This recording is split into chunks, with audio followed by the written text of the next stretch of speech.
जय हिंद दोस्तों कैसे हैं आप। उम्मीद करता हूं कि आप अच्छे होंगे। दोस्तों जो मेरा आज का वीडियो है ये है डिफेंस पेंशनर, सिविलियन पेंशनर और स्टेट पेंशनर पे। दोस्तों मेरे पास एक लेटर है गवर्नमेंट ऑफ इंडिया का, जो है department of pension and pensioner welfare की तरफ से। दोस्तों इसकी जो डेट है लेटर की वो है 20/1/2022।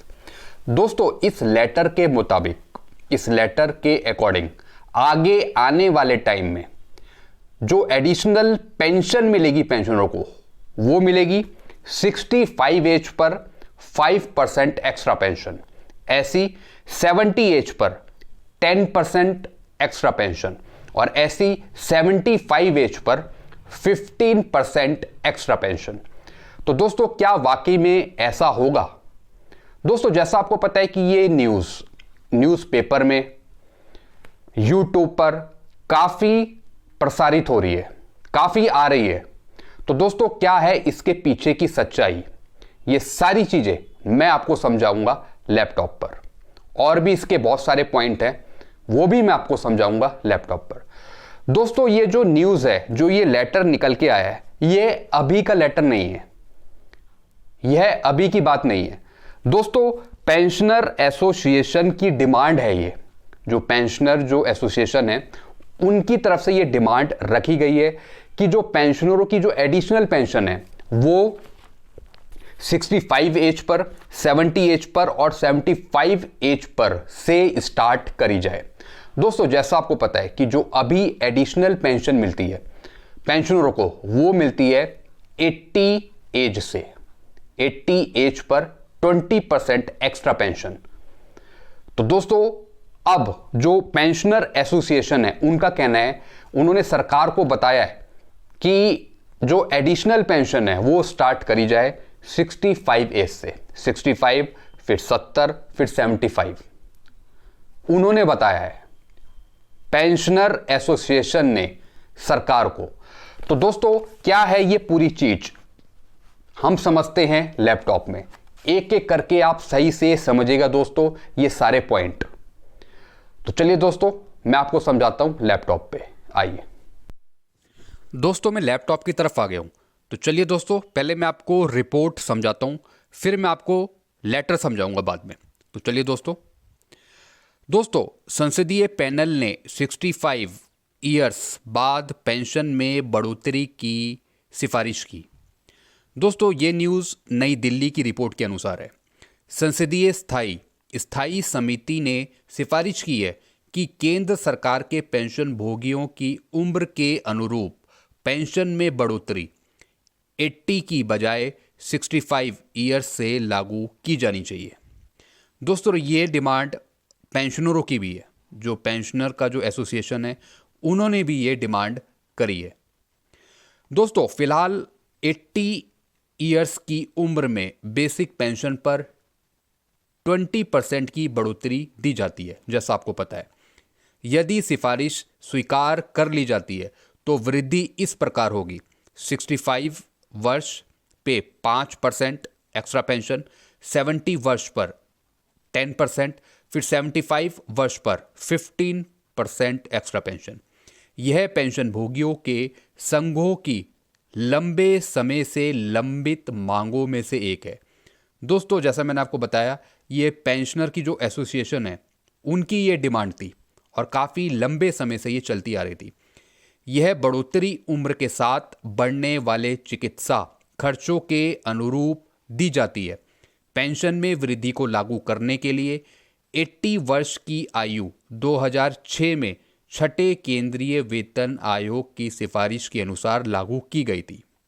सिफारिश के अनुसार वृद्धि इस प्रकार थी, जैसा 85 एज पे 30%, 90 पे 40%, 95 एज पे 50% और 100 ईयर्स पे 100%। दोस्तों ये तो अभी का है, जैसा आपको पता है कि 80 पे 20% है, 85 पे 30 है और फिर 90 पे 40 है, फिर 95 पे 50 है और 100 पे 100 है।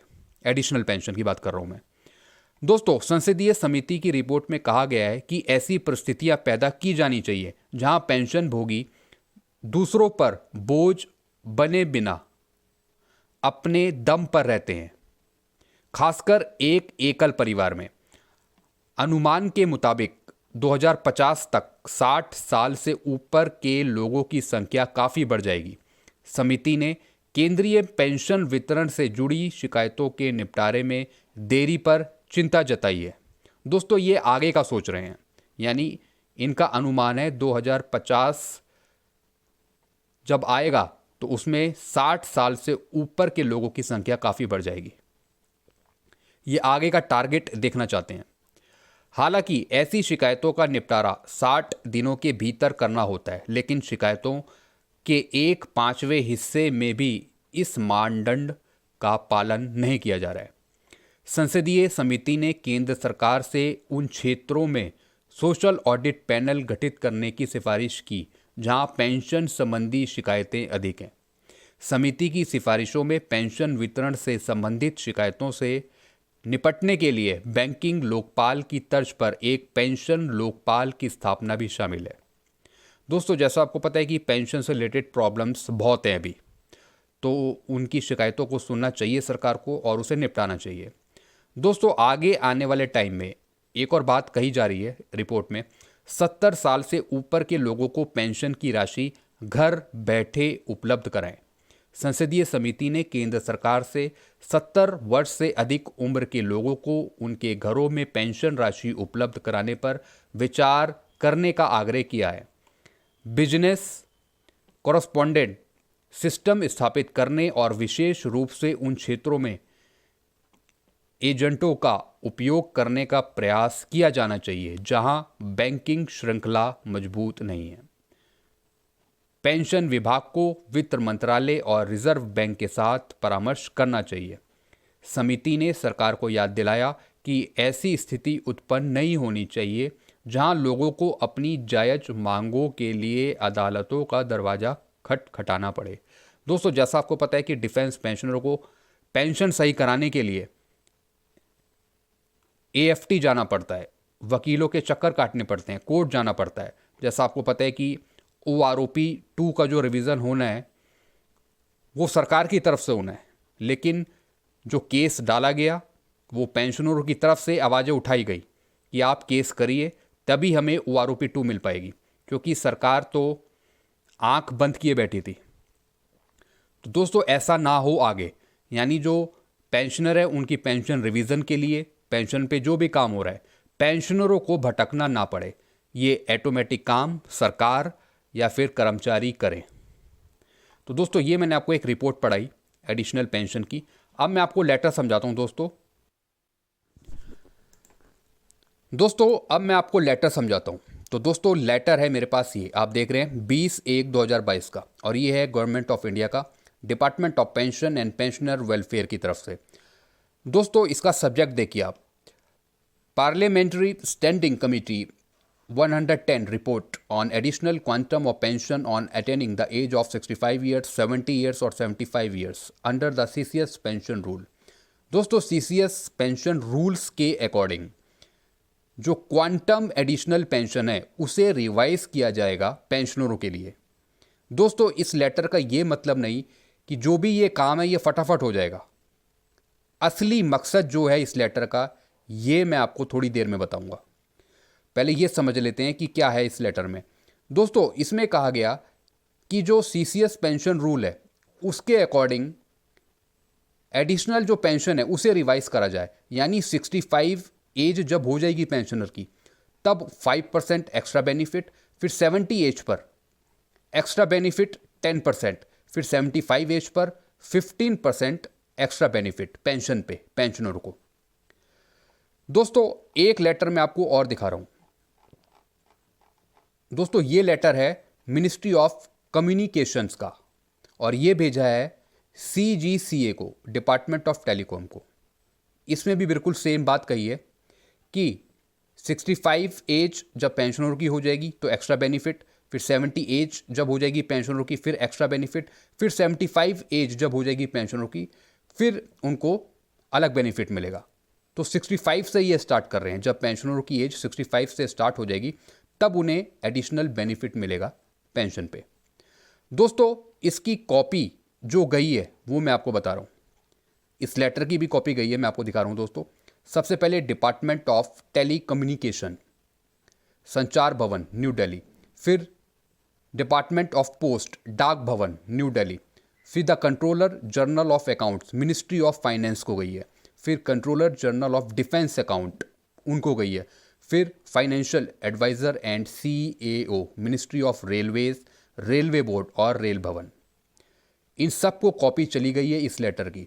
दोस्तों अब ये कॉपी गई क्यों है, ये जानते हैं। इस लेटर का असली मकसद क्या है, आइए ये जानते हैं। दोस्तों इसमें एक लास्ट लाइन लिखी है, in this connection the following information is required by this department for working out the financial implications. दोस्तों इस लाइन का मतलब क्या है? दोस्तों इस लाइन का जो मकसद है, जो मीनिंग है, वो आप बहुत अच्छे से समझिए दोस्तों। गवर्नमेंट ऑफ इंडिया ने, इन्होंने ये लेटर इसलिए निकाला है और इन डिपार्टमेंट को इसलिए भेजा है कि आप हमें बताइए कि अगर हम 65 as per, 70 as per, 75 age पर अगर हम एडिशनल पेंशन देते हैं तो इसका टोटल खर्चा कितना आएगा, कितना बजट आएगा।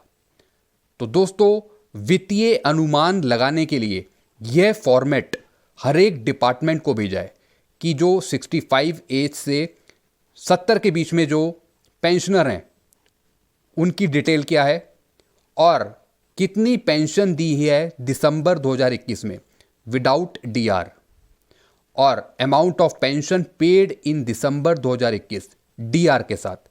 एक तो विदाउट DR बताइए कि कितनी पेंशन पेड करी दिसंबर 2021 में, और DR इंक्लूड करके हमें बताइए कि कितनी पेंशन पेड करी दिसंबर 2021 में।